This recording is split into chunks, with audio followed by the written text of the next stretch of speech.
15 marca 1944 roku doszło w Warszawie do wyjątkowo niecodziennej sytuacji.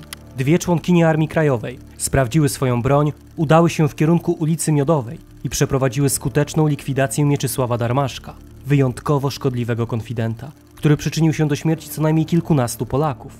Jak wyglądały kulisy tej wyjątkowej akcji likwidacyjnej? Zapraszamy na kolejny film z okupowanej Warszawy.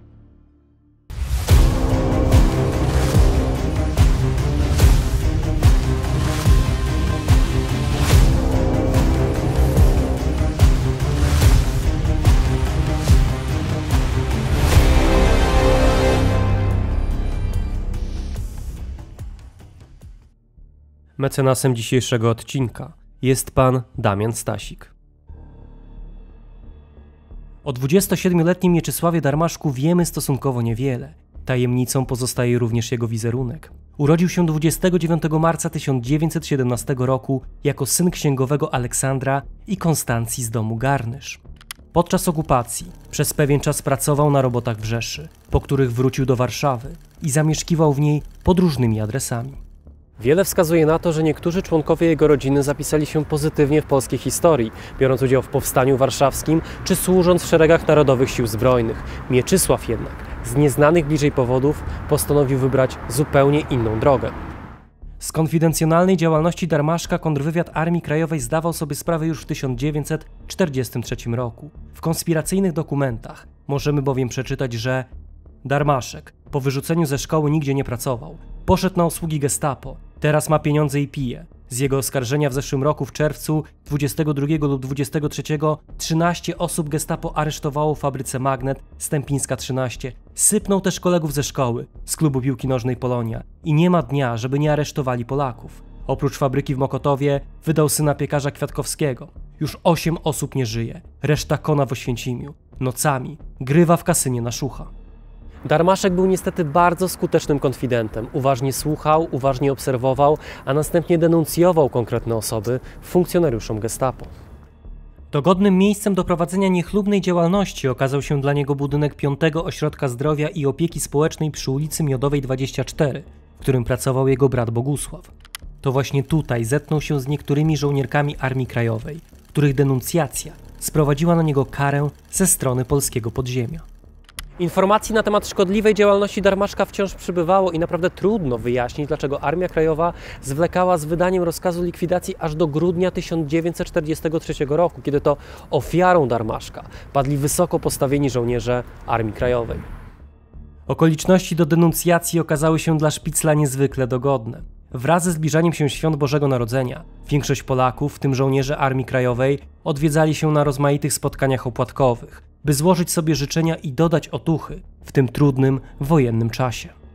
Jedno z takich spotkań zostało zorganizowane 21 lub 23 grudnia 1943 roku. Udział w nim wzięły Maria Łozińska, pseudonim Dobrochna, Wanda Tworowska, pseudonim Myszka oraz Jadwiga Kuberska, pseudonim Mea, która po skończonej uroczystości postanowiła wrócić do domu, mimo nastania godziny policyjnej. Nie zdążyła jednak do niego dotrzeć, ponieważ pod jej domem, a mówiąc precyzyjnie, w bramie nieistniejącej dzisiaj kamienicy przy ulicy Miodowej 23 czekali już funkcjonariusze Gestapo, którzy chwilę później urządzili również kocioł w jej mieszkaniu. Na nieszczęście w mieszkaniu znajdowali się inni członkowie Armii Krajowej, mianowicie Jerzy Kleczkowski, pseudonim Jurek oraz Edward Madej, pseudonim Felek, którzy wraz z ojcem Kuberskiej i jej siostrami zostali aresztowani i przewiezieni do więzienia. Prawdopodobnie tego samego dnia na ulicy Zakroczymskiej Niemcy schwytali jeszcze Irenę Kalinowską, pseudonim Ludka, która współpracowała z Meą i również przychodziła do ośrodka, w którym pojawiał się Darmaszek. W mieszkaniu Kuberskiej Niemcy znaleźli paczki z konspiracyjną prasą, które stały się głównym motywem w śledztwie. Dodajmy, bardzo brutalnym śledztwie, podczas którego jednak żaden z aresztowanych nie wyjawił tajemnic konspiracyjnych. Podczas aresztowania Kuberska rozpoznała Darmaszka, który wskazywał Niemcom, że schwytali odpowiednią osobę. 30 grudnia 1943 roku przesłała gryps do pozostających na wolności członków konspiracji, którzy czym prędzej podjęli się kroków zmierzających do wydania odpowiedniego wyroku śmierci na szkodliwego Szpicla. Nie było to jednak rzeczą prostą, a wszystko musiało odbyć się w majestacie prawa, szczególnie, że chodziło o likwidację cywilnego obywatela Rzeczypospolitej. Co do podmiotu odpowiedzialnego za wydanie wyroku, Istnieją zresztą spore niejasności. Teoretycznie powinien to zrobić wojskowy sąd specjalny, uczynił to jednak sąd podległy delegaturze rządu na kraj. Sam wyrok został zresztą wydany post factum, co mieściło się jednak w normie ówczesnego sądownictwa. Donos Darmaszka zbierał tymczasem swoje krwawe żniwo.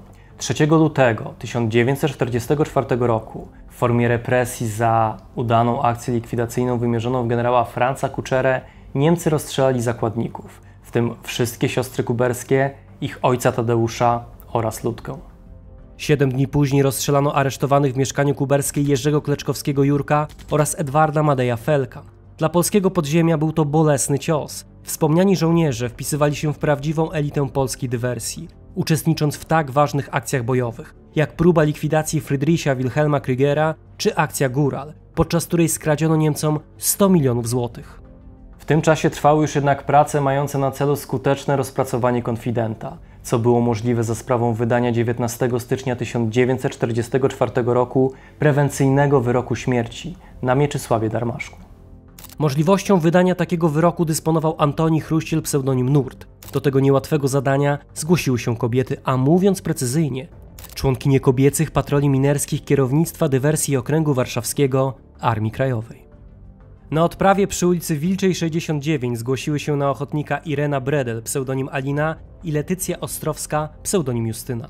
Głównym filarem działań ochotniczek była obserwacja Darmaszka na ulicy Miodowej, gdzie mieścił się wspomniany już wcześniej ośrodek zdrowia, w którym ten nieprzerwanie odwiedzał swojego brata. Pomocą służyły również Irena Grabowska pseudonim Hanka, Kwieta Kurkowska pseudonim Kwietka oraz Michalina Petrykowska pseudonim Micia.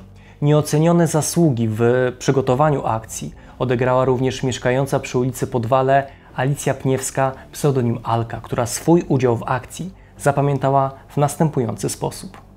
Irena przyszła do mnie i mi powiedziała, że z oddziału minerskiego Mika, czy jakoś tak się nazywała, została zaaresztowana i że wiedzą, kto ją wydał. Okazało się, że to był Volksdeutsch. Powiedziała mi Irena, że ona nie wytrzyma dłużej niż parę godzin tortur i że musimy usunąć wszystko z tego miejsca, gdzie ona pracowała i gdzie mogła mieć jakieś rzeczy dyskryminujące.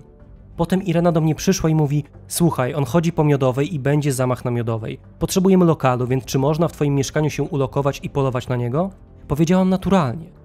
W dniu likwidacji, to jest 15 marca, przyszła Irena jeszcze z 2 dziewczynami, których zupełnie nie znałam.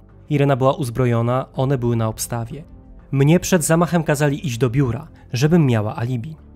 Wszystko było w zasadzie gotowe. Teraz należało tylko czekać na dogodny moment do podjęcia akcji likwidacyjnej. Akcję wystawiono 15 marca, a w godzinach popołudniowych kobiety oddelegowane do akcji zajęły wyznaczone pozycje. Przy Miodowej stanęły wyposażone w broń krótką Irena Bredel, pseudonim Alina, oraz Leta Ostrowska, pseudonim Justyna. W akcji w roli obserwatorek wzięły również udział Wanda Maciejowska, pseudonim Iza, Irena Grabowska, pseudonim Hanka oraz Kwieta Kurkowska, pseudonim Kwietka. Niewykluczone również, że duet egzekutorek był dodatkowo ubezpieczany przez Wandę Kinstler, pseudonim Bogumiła. Wszystko szło po myśli Polek, które w pewnym momencie ujrzały Darmaszka wchodzącego do budynku, który to budynek konfident opuścił po upływie kilkudziesięciu minut. Następnie skierował się w stronę ulicy Kapitulnej, gdzie wstąpił do fryzjera. Egzekutorki postanowiły poczekać, a gdy Darmaszek zakończył wizytę i opuścił salon, Alina i Justyna podbiegły do niego, oddały w jego kierunku 2 strzały, po czym konfident padł martwy. Na nieszczęście z ulicy Kapitulnej wyjechała ciężarówka pełna Niemców, spośród których jeden, na szczęście niecelnie, zaczął strzelać w kierunku kobiet. Polki uciekły ulicą Miodową, Długą, aż do Melin, znajdujących się na Podwalu. Likwidacja wyjątkowo szkodliwego konfidenta, jakim był Mieczysław Darmaszek, zakończyła się pełnym sukcesem i była bodaj jedynym przykładem wyroku śmierci w okupowanej Warszawie, który został wykonany przez kobiecy oddział Armii Krajowej. Główne bohaterki akcji, czyli Irena Bredel i Leta Ostrowska, zachowały godną podziwu zimną krew, zarówno podczas rozpracowywania Darmaszka, jak i później, podczas jego likwidacji.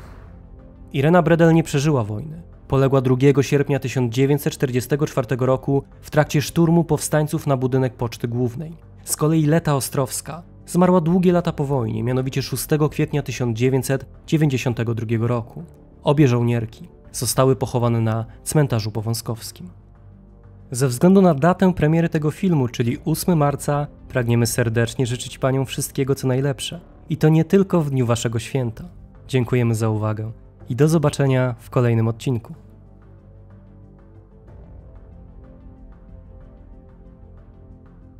W dzisiejszym odcinku pragniemy serdecznie pozdrowić panie Annę Unruk-Cichoń, Ewę Ogrodnik, Małgorzatę Gos, Urszulę Babiuch, Ewę Pielichowską oraz Justynę Stopińską.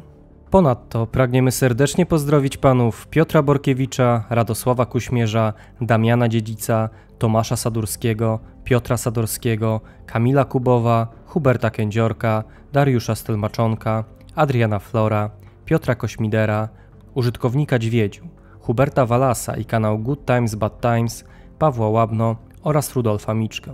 Ty również możesz mieć wpływ na tworzone przez nas materiały. Dołącz do nas już dziś na platformie Patronite. Zachęcamy do obserwowania naszych pozostałych mediów społecznościowych, na których znajdziecie wiele dodatkowych treści, ciekawostek, zapowiedzi odcinków i materiałów zza kulis.